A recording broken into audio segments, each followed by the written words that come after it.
On October 5th, 2017, Andrew Hunter, the Art Gallery of Ontario's top curator of Canadian art, resigned.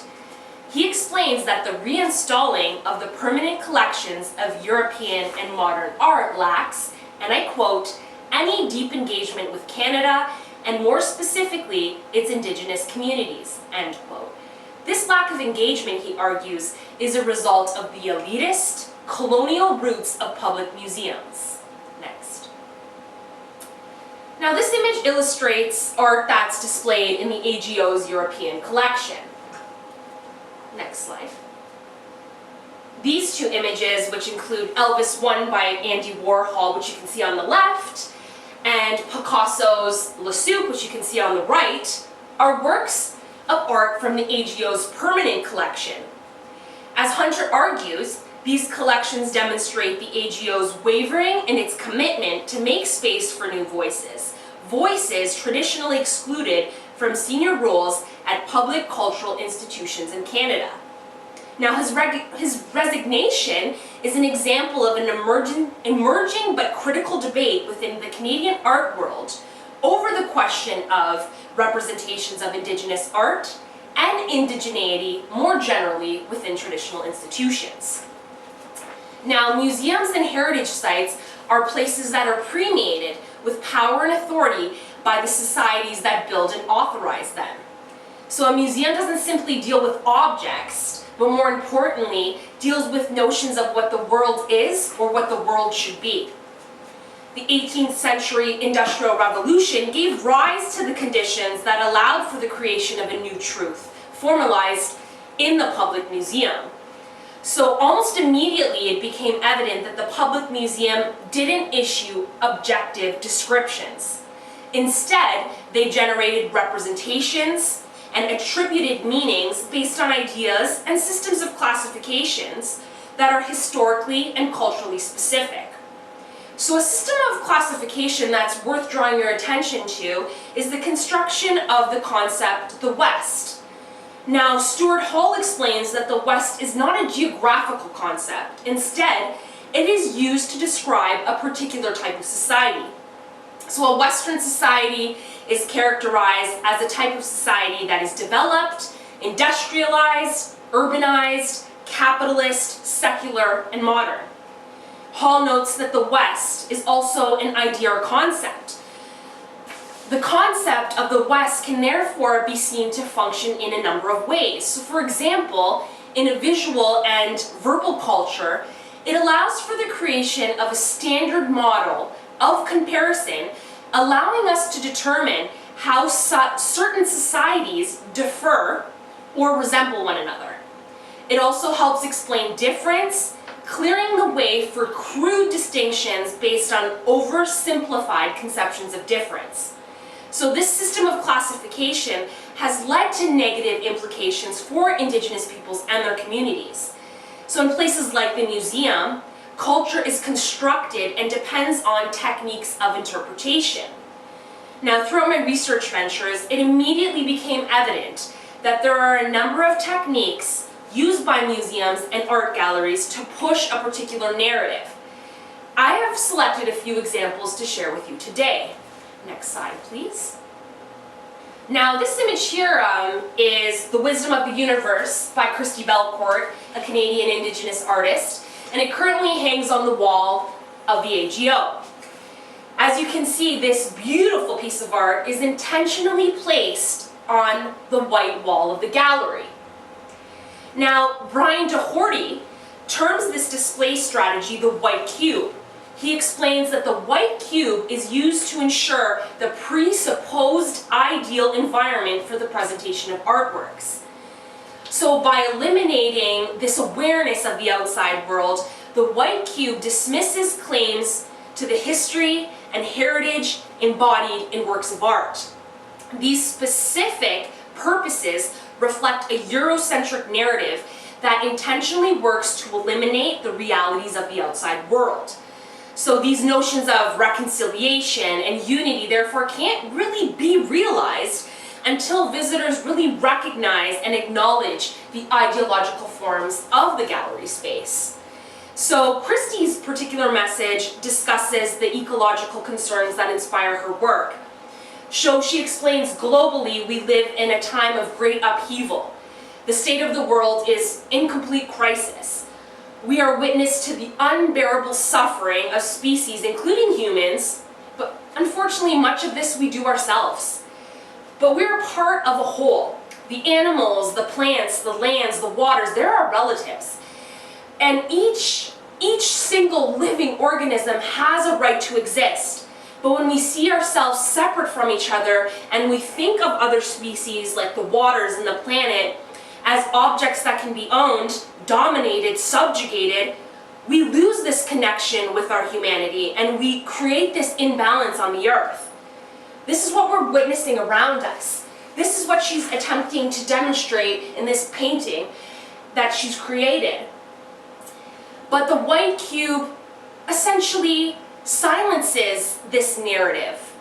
And it allows visitors to become participants in the earth. We can admire the colors, we can admire the beadwork, the details. But for most of us, our participation is welcomed, but only in this calculated, modified way. We aren't provided with information that attempts to explain the artist's message or the meaning behind the painting. Instead, we are expected to appreciate those visual aspects that really catch our eye. Next slide. Now, this image displays the case entitled Political Activity, Symbols of Sovereignty, that can be found at the Royal Ontario Museum's First Peoples exhibit. So what is shown includes what the ROM has entitled a sweatshirt with logo, a unity flag, a madjap, and a warrior. Now the panel states that First Nations have been adamant about asserting their sovereign and cultural rights from the early days of contact. This is exemplified in their portrayal of the 1990 Oka crisis, where the Mohawk nations rose to defend traditional territory near Montreal. The sweatshirt refers to the blockade of the Mercer Bridge, and the unity flag is described as a widely used protest symbol. Now madjap, a Mohawk warrior, during the standoff, and warrior, a Mohawk warrior, are also depicted in carvings. The panel explains, in the years since the confrontation, parties on both sides of the dispute have worked toward reconciliation. In a 2016 article by Global News, a well-known Mohawk activist, Ellen Gabriel's Facebook page, graced the top of an article entitled Land Dispute Brewing Between Oka and Quebec Mohawk. In the post, she calls out Prime Minister Justin Trudeau and the Oka mayor, claiming that they have learned absolutely nothing from the 1990 Oka crisis. She explains that in the town of Oka, the government has attempted to execute a plan to develop land on Indigenous territory. According to Gabriel, many Mohawks oppose these plans because they believe it will lead to a greater loss of Indigenous trees and Indigenous lands. Now, this article demonstrates that claims that the government has attempted to make strides to learn from the mistakes during this Oka crisis are completely false. Marion Scott's 2015 article in the Montreal Gazette also details a different narrative around the Oka crisis than the one provided by the ROM. She points out that many members of the Mohawk Nation have expressed that the painful scars from the 1990 summer of turmoil still have not healed. Now, the article illustrates the plight of Meve Naten, the 70-year-old Mohawk who was a negotiator during the standoff. Attend explains that, and I quote, "We didn't go somewhere and attack people, they came and attacked us," end quote. She reveals that she undergoes therapy to deal with the traumatic events of the 1990s, but unfortunately, many members of her community have not been afforded the same opportunities. Simon, a then 29-year-old, said during the crisis, he was repeatedly pulled over, repeatedly harassed by Quebec police officers because he appeared to have a Mohawk-like appearance. Now, the I Don't Know More movement traces its roots to the Oka crisis. The movement attempts to draw attention to the fact that the state of Canada profits from mines or other developments built on Indigenous lands. They explain, however, that the Indigenous community do not get a share of these profits. The taking of Indigenous resources has resulted in poisoned waters, land, and air. They draw attention to these contentious issues that until recently haven't really been addressed by mainstream society. Now, the political activity Symbols of Sovereignty display holds objects that attempt to present a particular discourse. The discourse that presents itself tells a story of partnership, resilience, and reconciliation. The discourse of this multicultural national identity in Canada is based on an idea that national unity is created through diversity. The ROM is clearly an important player in this facilitation of this process. Now, since the late 19th centuries, museums, including art museums, have been targeted for critiques voiced by artists, intellectuals, and representatives of the new museology. Their goal was to denaturalize the institution of the museum by demonstrating that its motivations were not ideological neutral. So this notion of engagement emerged as a central objective of new museology, an attempt to improve relations between institutions of public history and society at large.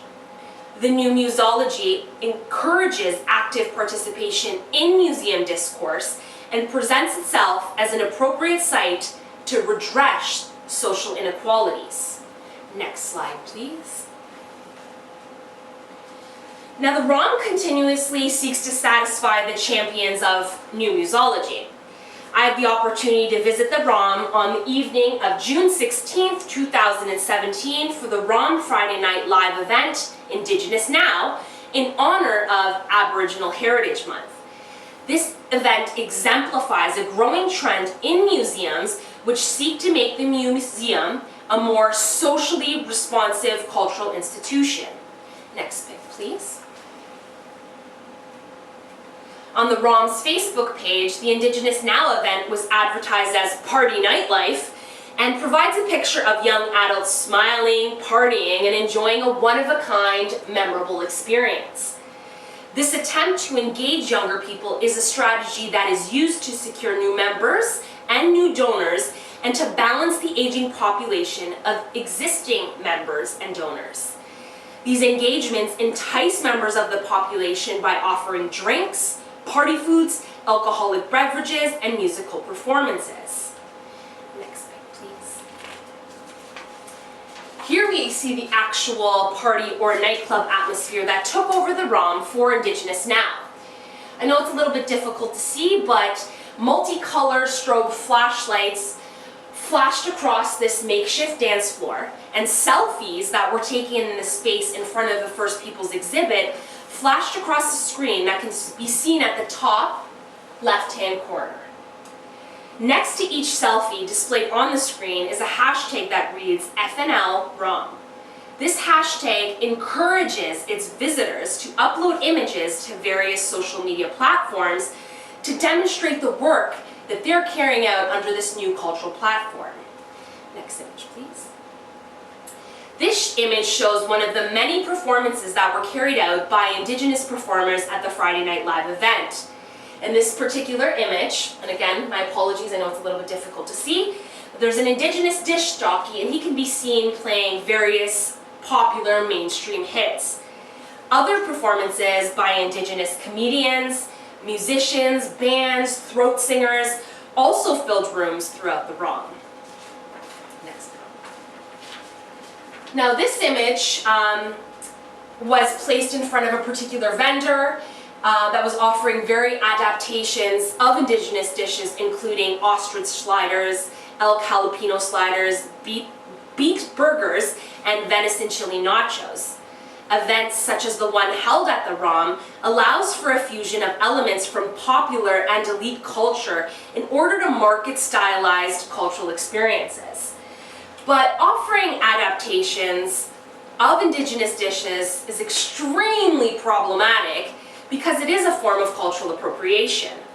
Now, cultural appropriation is often defined as the lifting of cultural aspects from unrepresented groups of people and not only offering nothing in return, but expecting their gratitude for the promotion. Or, as many scholars have defined it, and I quote, a white entitlement to Indigenous cultures, end quote. So events like the one held at the ROM profit off of Indigenous culture by superimposing their own understanding of Indigenous culture by modeling it and then selling it to its museum visitors. Now, taking some elements from one culture to boost one's own currency is also a form of cultural appropriation. By portraying them in a particular manner, harmful stereotypes are reinforced. Offering Indigenous dishes in particular allows the ROM to borrow from one aspect of Indigenous culture while seeing and representing the culture itself as the other.